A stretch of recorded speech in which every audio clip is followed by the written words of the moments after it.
અરે યાર વાંસળી વગાડતા શીખવું છે પણ મારું બધું કઈ ખબર પડતી નથી યાર. કેટલી ભાતની વાંસળી આવે, કોઈક નાની આવે, કોઈક ટૂંકી આવે, કોઈક લાંબી આવે, કોઈક ઝાઝા વોળ વાળી આવે, કોઈક ટૂંકા ઓછા વોળ વાળી આવે છે યાર. આમાં ચેમ ખબર પડે કે ચીમ મારે લેવીને ચી શીખવી?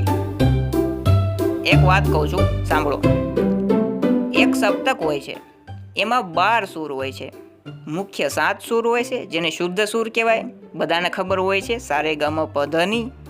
ઓકે, હવે એમાં 4 સૂર કોમલ હોય છે, રે ગ ધાની.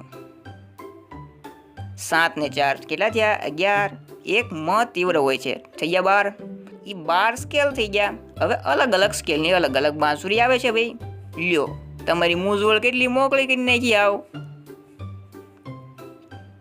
હવે મૂંઝાશો નહીં ને. કોઈ પણ સ્કેલ એક પકડો, તમને મોજ આવે એ સ્કેલની બાંસુરી બનાવરાવો અને મજા કરો. જય ગરવી ગુજરાત.